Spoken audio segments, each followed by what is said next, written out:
Hello. This video will be an introduction to the history of the Freemasons for my University 110 final project. You know, now that I think about it, how long does this presentation have to be anyway? Let's see, 20 minutes? Jeez, man, I better stretch this out a little bit. The Masons, by which I mean the ones who worked with stone, were one of the few workers that actually traveled during the Middle Ages. When building cathedrals, the Masons used a special kind of stone called freestone.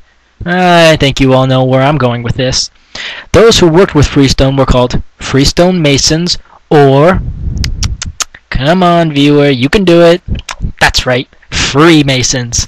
They built small huts called lodges where they ate and kept their tools, but interestingly enough, they did not sleep in these lodges. They actually slept at inns in the town that they were at. Well, let's fast forward a bit to 1351, where the Statutes of Laborers was passed. This would set a minimum amount of working hours and a maximum wage for all workers in Europe. The Freemasons, knowing full well that they were worth more than the maximum wages, set up trade unions to bargain for higher wages, which was illegal at the time. And since these unions were illegal, any meeting had to be made in secret. So already we're starting to get a pretty clear understanding of why the Freemasons are a secret organization. It's deep inside their roots. Fast forward some more. On June 24th, 1717, 4 London lodges came together to form the first Grand Lodge that would oversee all the lodges in all of Europe. Between 1717 and 1735, 126 lodges came under the authority of the Grand Lodge. Yay! Freemasons were often criticized for not having women as Freemasons. Well, by this time, the Freemasons consisted of more of an upper-class aristocracy and than actual working Masons. And the Freemasons responded for these reasons why they did not have women in their clubs. 1. Women had never been actual stonemasons. 2. They could be distractions from the serious work that took place. Moving on. To prevent suggestion of immoral conduct, and women tended to gossip and could not be trusted with Mason secrets. Well, don't get offended at me, but seriously, think about it. Moving on. Now, you can't be a cool organization without pissing off the Catholic Church. And the Freemasons did just that by minding their own business. On April 28, 1738, Pope Clement XII issued a papal bull against the Freemasons, saying, quote, "Why must they be so secret if they were doing good and not evil?" End quote. The Pope forbade Catholics to become Freemasons on pain of excommunication. Now time for some fun facts to lift us up. The rite of the Royal Arch was developed in 1750. An initiate of the Royal Arch would be told the name of God, Jabulion. Jah standing for Jehovah, Bul for Baal, and On for Osiris. Originally there were only 3 Masonic degrees: Apprentice Mason, Entered Mason, and Master Mason. Now there are 33.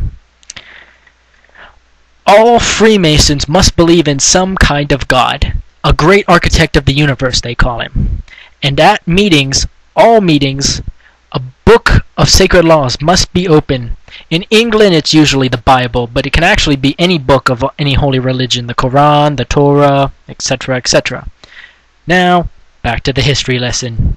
In 1751, a lodge in York declared that King Athelstan had established the Masons' laws in the 10th century and that they were actually senior to the Grand Lodge in London and would not accept its authority. Many lodges left to join the Grand Lodge of York, including one of the original 4 that actually had formed the Grand Lodge of London. The York Lodge called themselves the Ancient Grand Lodge, and the other lodge, the Lodge of London, the Moderns. This division would last for 60 years between the Ancients and the Moderns. Now, time for Freemasonry in America! Yay! Lodges were set up in America in Boston and Philadelphia by 1730, though there may have actually been some lodges even before the forming of the Great Lodge of London. These lodges would spread quickly thanks to military lodges that actually moved around and encouraged civilians to start their own lodges wherever they were. Well, that was fun, but now back to Europe. Da-da-da-dum. And for anyone who might be asleep by now, oi! That's better. Augustus Frederick, George III's sixth son, was appointed Grand Master of the modern Grand Lodge. The ancient Grand Lodge appointed Edward Augustus as Grand Master. These two were finally able to reunite the lodges and create the United Grand Lodge, which was officially formed in 1813 with Augustus Frederick as its first Grand Master.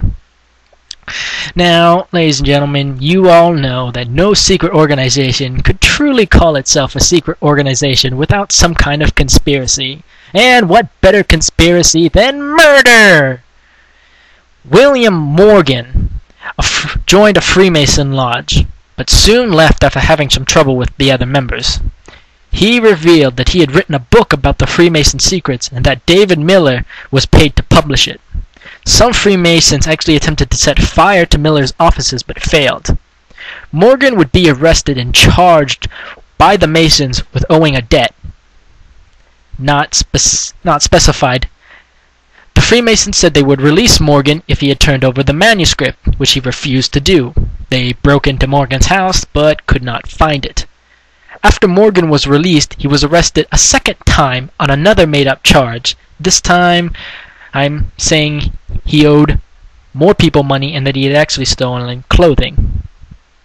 On September 13, 1826, Morgan was released after Lowton Lawson, a Freemason, paid his debt.